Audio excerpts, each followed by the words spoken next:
Hi, my name is David Svitkowski from Fusion, and it's with great pleasure that we have Miss Cheryle Walker in, who heads up Grad Passport. I'm quite often asked by grad managers, HR managers out there, David, what are some of the innovations out there? And I think for the last 18 months, the clear standout innovation in the graduate space from a learning and a development perspective has been what grad managers are doing with their graduates in terms of designing and delivering a graduate development program, which we know is just critical in terms of meeting the graduates' expectations, but more importantly, how we can use technology to underpin and drive some serious outcomes that will really benefit your organisation and, most importantly, the development of your grads. So thank you for coming into this, Cheryle. You're hard to track down sometimes, but I know the audience out there is always saying, Dave, what are you guys doing? So our tool is called Grad Passport. We skin it for all our clients, so it's in their branding, and they're all customised for each client. But what are you seeing in the current market, Cheryle, being, I guess, a digital learning expert? What are some of the key trends that you're seeing at the moment? So what we're using digital for, which is really important, is to managing the learning journey of the graduate across, whether it be 12 months or 2 years. It's making the learning visible and accessible, which also helps with return on investment, the organisation understanding what is going on. So it's not only the face-to-face workshops where the learning occurs. As we know, there's a lot of self-led learning on the job. There's mentoring relationships, all sorts of even webinars and virtual workshops, virtual classrooms that need to be brought together and need to be made visible, and that's where digital really helps. So the tool is really giving us a competitive advantage, and when I speak to people I go, hey, on offer, we have some clients giving the candidates that they're making an offer, that accept the offer, Grad Passport access from day one at offer. Why? Because the learning modules are already built in there. We're starting to engage, whether it be a welcome message from a leader or starting to understand the values and learn about the values from day one. We are turning it into a key component of the proposition of engaging with graduates early on and then throughout their journey. How would you describe, what are some of the best examples of what you're seeing certain grad programs, how are they putting it to life? Yeah, so I think welcome aboard programs are really critical to set that learning culture that we learn continuously in our organisation and how we do that. And so connecting the cohort prior to even their onboarding workshop is really essential to get them to get to know each other and get them to demonstrate some of the values about being brave, being prepared to learn, being prepared to share their experiences. So how are you connecting them using the tool? Yeah, so they create their own vlogs or videos that they upload that introduce themselves and their learning journey to date in university, and then how they're transitioning into the workforce and what they're looking forward to. And then that can be used as greater discussion in the face-to-face workshop in the onboarding. And then post-workshop is really important as well. So getting them to make commitments as to how they're going to take their learning back into the workplace. Perhaps some ideas around conversations they're going to have with their manager when they step back into the workplace, and so they record that via vlog as well. Or we can have reflective journals that are uploaded, and allows that to be visible to the graduate manager, seeing the learning occurring once they go back into the workplace as well, and that's really important. And I think the tool is, whether it's pre the grad starting with us or even during, we understand that during recruitment processes, up to 30% of candidates applying or are coming in from other states with some organisations. So giving them the access nice and early enables them to feel a part of the organisation.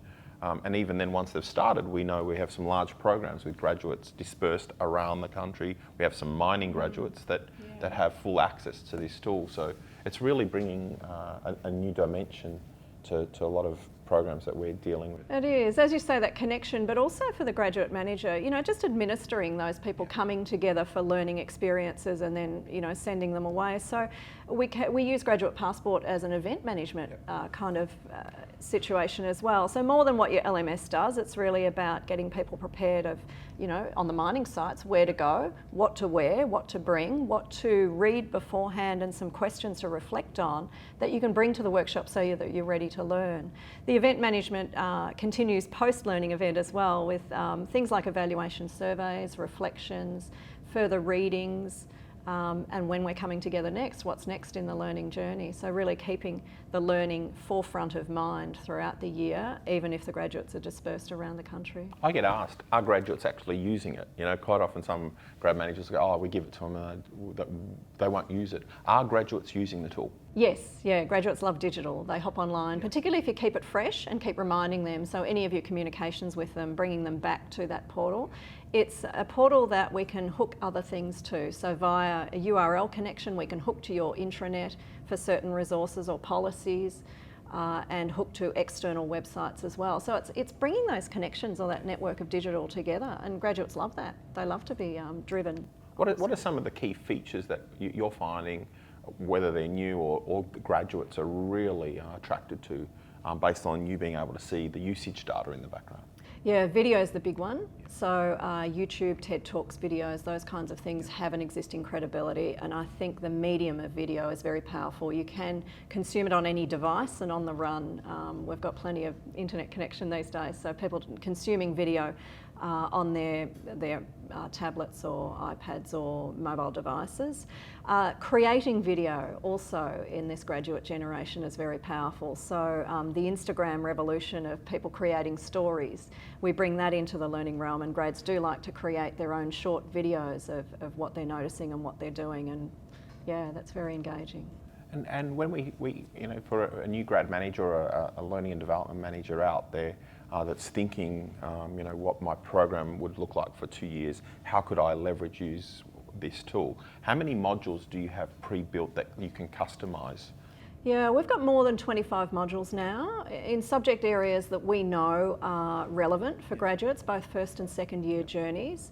And we get each client to pick and mix from those modules, and they may prefer some resources other than others if they resonate with their culture. For example, whether you're government or not-for-profit or corporate, there's some resources that suit better.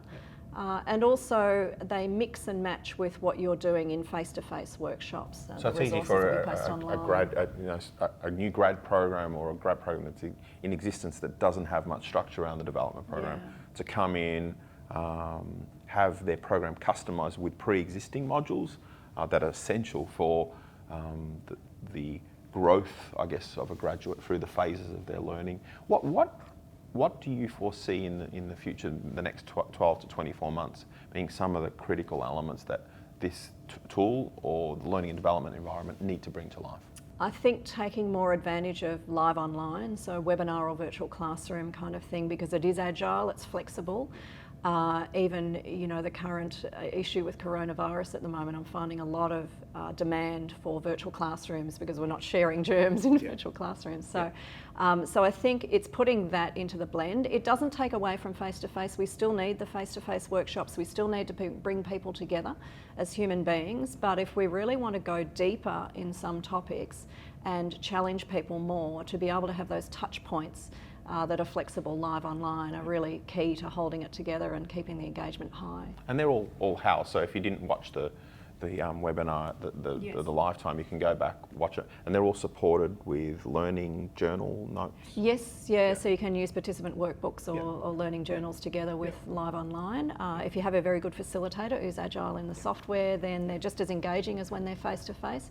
You get a lot of interaction as well, so you need to have webcam with graduates appearing on webcam and even speaking. So not like the old-fashioned webinars where you just had to type into a chat box and nothing came back to you. This is real live online. A well-balanced program between the face-to-face, the online, manager interaction. Yeah, self-paced. Mentoring. Yeah. Mentoring is another area where we can create a separate customised area of the portal where mentors can visit for resources and understand the art of mentoring and give them some support in that, so that the mentoring actually occurs rather than just people meeting but unsure of what to do. Now, I've got to ask the hard questions, that's my job, but a lot of people say, but the technology, does it work? Are there any issues with the technology?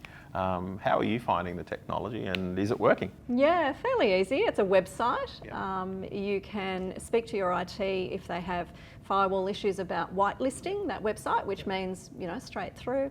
It's secure, it's password driven. We don't need to own any of your content or assets, particularly if it's confidential. We simply link to. So if a graduate is already on your network and known by your network, then that link across from Graduate Passport to your network will work.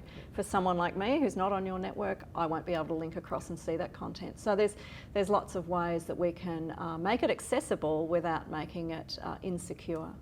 Well, I really want to thank you for sharing, Cheryle. We'll share Cheryl's details, but if any of you out there want to know a little bit more, this has given you a good understanding or insight into how you can leverage a tool like Grad Passport and some online learning. But if any of you want to speak to Cheryle, we'll put the details up, as well as being able to speak to our development manager in John Lamont. Thanking you for coming in and sharing, and we look forward to a successful year for all of those great grad development programs out there. Thank you. Great, thank you.